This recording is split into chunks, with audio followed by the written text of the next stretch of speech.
हमने साफ साफ एसआईआर के ऊपर, इलेक्शन कमीशन की कार्यप्रणाली के ऊपर तमाम बड़े बड़े सवाल उठाए।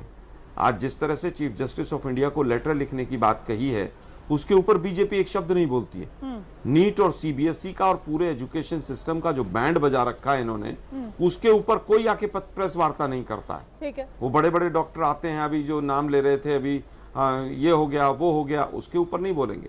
इकोनॉमिक कंडीशन की हालत खराब है देश की, उसके ऊपर एक कोई शब्द नहीं बोलेगा। ठीक है सर। 2 महीने में हमारी मीटिंग भी होगी, मॉनसून सत्र में कैसे इनको घेरना है उसके ऊपर भी बात हुई है। तो मत करो, रहने दो। मुझे समझ में नहीं आता बौखलाहट की ये घोषणा कैसे करते हैं। वैसे आज की बैठक क्या थी?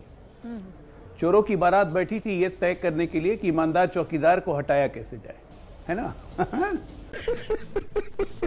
और बौखला हम गए, अर्थव्यवस्था की भट्टा रोमाना जी, इस तरह की शब्दावली अगर इस्तेमाल 345 लाख करोड़ की अर्थव्यवस्था है। ये चोरों की बारात 345 शब्दवाली क्या, शब्दवाली क्या? बीजेपी के जिस तरह रोमाना जी, इस तरह की शब्दावली को रुकवाइए। चौकीदार चोर है कहने का अधिकार दिया, चोरों की बारात कहने का अधिकार नहीं दिया। ये गलत बात है बिल्कुल। नहीं, क्यों रुकवाइए? किस बात का रुकवाइए? मैं फिर कहूंगा, चौकीदार चोर है कहने का अधिकार दिया, जिसके लिए कान पकड़ के कोर्ट में माफी मांगने लगी।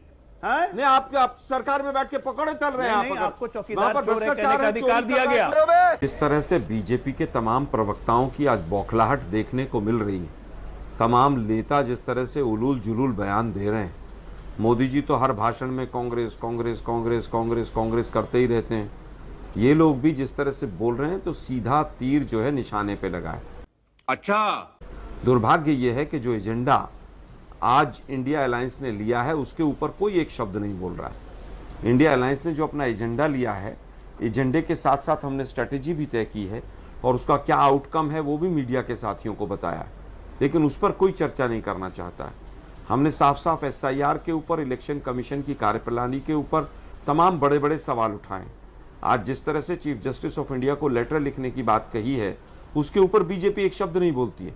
नीट और सीबीएसई का और पूरे एजुकेशन सिस्टम का जो बैंड बजा रखा है इन्होंने, उसके ऊपर कोई आके प्रेस वार्ता नहीं करता है। ठीक है। वो बड़े बड़े डॉक्टर आते हैं, अभी जो नाम ले रहे थे, अभी ये हो गया वो हो गया, उसके ऊपर नहीं बोलेंगे।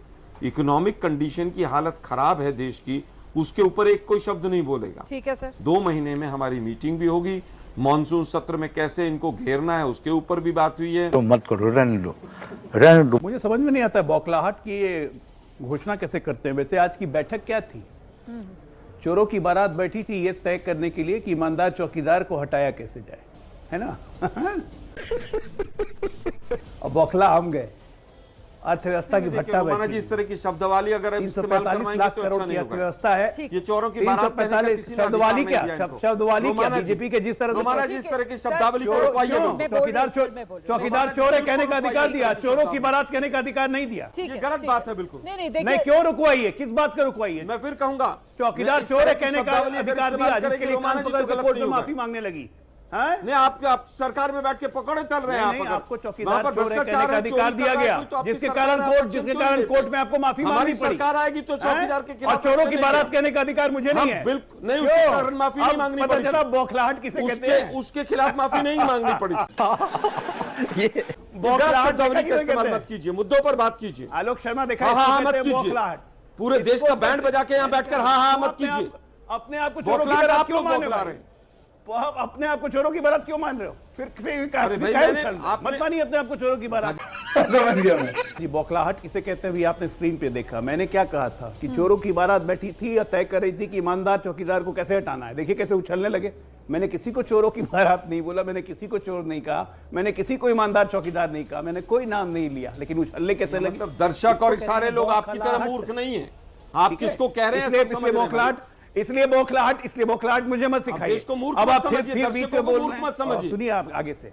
आप रोमाना जी को मूर्ख मत समझिए, वो समझ नहीं किसको कह रहे हैं। आर्थिक शक्ति हमारी क्या है? आपको ज्ञान लेना जरूरी है, आपको आलोकित करना जरूरी है। आपके आलोकन आपका कम हो गया है, इसलिए आपको आलोकित करना जरूरी है। इसलिए बैठक थी, मुंह गिरा के, कंधा लटका के, झुके हुए, किसी का दल टूट रहा है, किसी का दिल टूट रहा है, कोई कहीं भाग रहा है, कोई कहीं भाग रहा है, ना आगे ना पीछे पगहा वाला हाल है।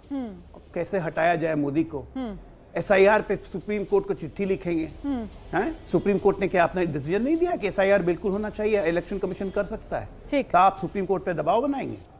राम मंदिर पे झूठा इल्जाम लगाते हैं बैठ के, और उत्तर प्रदेश में जाएंगे चुनाव लड़ने कि राम मंदिर पे चंदा चोरी हुई है और उसके लिए चीफ जस्टिस इंक्वायरी करें। ठीक, न्यायालय से उम्मीद भी करते हो। ठीक। अरे ये लोग फ्रॉड है, इनको कोई आंकड़ा देने की जरूरत नहीं, लेकिन देश को बताना जरूरी है कि देश आज बहुत मजबूत स्थिति में है। इतने युद्ध झेलने के बाद भी हम मजबूत स्थिति में हैं। वो इसलिए है क्योंकि हमारी नीतियां अच्छी हैं, हमारी नीयत अच्छी है, हमारे कर्म अच्छे हैं। आपके कर्म भी खराब थे, नीति भी खराब थी, नीयत भी खराब थी। शाबाश बेटा। मुझे लगता है कि एप्स्टीन फाइल्स वाले ये ना बताएं कि कर्म कैसे हैं, ट्रंप के सामने सरेंडर होने वाले ये ना बताएं कि कैसे हैं वो लोग। कहां भागे? ऑपरेशन हो गया। सिंदूर में ट्रंप के मीटिंग कहने मीटिंग से भाग किस तरह गई, से मीटिंग खत्म। नहीं मैं बता तो रहा हूं। अरे सुनो ना भाई, अरे सुनो ना, एक सवाल का उत्तर अरे हम दे तो दो। एनडीए की आखिरी बैठक ऑपरेशन कब हुई, सिंदूर इस बात किया का है, उत्तर दे दो। एयर स्ट्राइक की, सर्जिकल स्ट्राइक बताइए ना कब हुई थी एनडीए की मीटिंग? स्ट्राइक का एसबी किया। अरे भैया, पाकिस्तान के आगे घुटने अकाली जोड़ और के हाथ जोड़ शिवसेना के इकते रहते थे, आतंकवादियों को रिहा करते थे ऑन रिकॉर्ड। 2010 में भूल गए आप लोगों कि पाकिस्तान के साथ सद्भाव बनाना है, इसलिए आतंकवादी। अरे कौन सा पाकिस्तान के अमेरिका आपने के दो टुकड़े सामने किए? बिल्कुल रेंग बड़ा रहा दो है, टुकड़े किए। पूरी तरह कॉम्प्रोमाइज से प्रधानमंत्री जीवन भर आप पूरी लोग तरह रहे, से एप्सिन खानदानी फाइलों से कॉम्प्रोमाइज पूरी है, सरकार आज दबी भी हुई कॉम्प्रोमाइज है, खानदान कॉम्प्रोमाइज है। क्या बात है सर, क्या बात है सर। मंत्री को खानदान education किसका minister कॉम्प्रोमाइज? बनाया देश के हुआ सामने है। क्वेश्चन पूछिए, नीट और सीधा CBI जवाब के आएगा ऊपर गैंडी। सीबीएसई के ऊपर एक इसका प्रेस खानदान कॉन्फ्रेंस नहीं कर कॉम्प्रोमाइज सकते हैं। गांधी परिवार, एक भी पूरी कौन तरह से कॉम्प्रोमाइज? देश का गांधी परिवार। प्रधानमंत्री- अभी कौन देश के कॉम्प्रोमाइज? प्रधानमंत्री एक प्रेस राहुल कॉन्फ्रेंस गांधी। नहीं कर सकते हैं। चाउमीन कौन खाता है आप चीनियों के शब्दों साथ? राहुल गांधी। आज डीएमके सुना एनडीए में घूमने के लिए, एनडीए में जाने के लिए लालायित है, तो इसका कहीं अघोषित इनका कोई अलायंस तो नहीं था पहले। सर, ये तो इस चुनाव सोचने से की बात पहले है। तक आप लोग उनको तमिलनाडु में स्वयं तो धैर्य साथ रखना साथ चाहिए सरकार कि चला आप रहे थे सर। अब नहीं आप ऐसे 20 साल तक 2013 को गिना रहे हो सर। ऐसे तो मत 2000 करो सर, इतनी बेमुरव्वती अपने साथी के लिए। डीएमके को भी समझना चाहिए कि विशिष्ट परिस्थिति में धैर्य रखना चाहिए। लेकिन डीएमके क्यों भागा है? क्योंकि सारे के सारे केसों से बरी, मारन हो चाहे वो कनीमोजी हो, सबके केस तो बरी बीजेपी ने किए।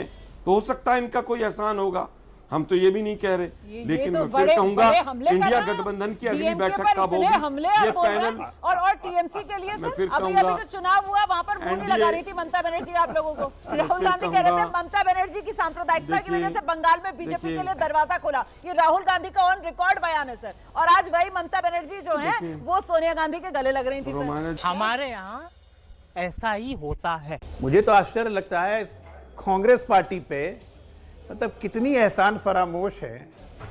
चुनाव के रिजल्ट आते हुए 48 घंटे नहीं हुए कि डीएमके की पीठ में खंजर भोग दिया, और अभी डीएमके को कितनी अच्छी अच्छी बातें बता रहे हैं। भदौरिया बोल रहे हैं जिसमें सत्ता का अहंकार हुआ उसकी पार्टी टूट गई। इसका मतलब क्या हुआ? किसमें अहंकार था? टीएमसी में अहंकार था, एनसीपी में अहंकार था, शिवसेना में अहंकार था। बगल में कांग्रेस पार्टी दिख ही नहीं रही है जो अहंकार से भरी हुई है। 2014 में हम आए थे तो हम सिर्फ 7 राज्यों में सत्ता में थे, या कांग्रेस पार्टी 17 राज्यों में सत्ता में थी। ये अहंकार ही है ना कि 17 से घटते घटते आज 3-4 पे आ गए, और वो भी अगले चुनाव में 2 और खसक जाएगा। तो ये अहंकारी पार्टी, एक खानदानी एंकरेज जो लेके जब भी पार्टियों में बैठे हैं तो वो पार्टी का टूटना तय है। चाहे वो कांग्रेस पार्टी आएगी, आप देखिए ना जो आपका स्क्रीन एक बार चलाइएगा वो इंडी गठबंधन का जी, वो चलवा देखिए दीजिए एक जरा सा। गांधी परिवार बैठा हुआ है, बगल में ममता बानू परिवार बैठा हुआ है, उसके बगल में उसके बगल में लगातार चलवाइए, देखिए सब आपको परिवार ही मिलेंगे लाइन से। उधर से बगल में तेजू बाबा बैठे हुए हैं, लालू परिवार बैठा हुआ है, उधर अखिलेश बैठा हुआ है, मुलायम परिवार बैठा हुआ है। इस परिवार की तो फौज है। सुप्रिया सुले बैठी हुई हैं, और वो देखिए महबूबा मुफ्ती बैठी हुई है, मुफ्ती परिवार बैठा हुआ है। बाकी सुप्रिया सुले बैठी हुई है, पवार फैमिली। तो फैमिलियों की पौध चली हुई है भाई, इसलिए तो देश का ये बुरा हाल इन्होंने 70 साल में कर दिया। क्या बढ़िया था गुरु। भदौरिया से पूछिए ना कि 100 सीट भारतीय देंगे जनता कांग्रेस को पार्टी जो मांग पहले- रही है कांग्रेस। अब मैं कि वहाँ उस इंडी गठबंधन में बैठा हुआ हर व्यक्ति प्रधानमंत्री पद का भी उतना ही दावेदार है जितना मुख्यमंत्री पद का दावेदार है। यही फर्क है। आपके वहां पे जो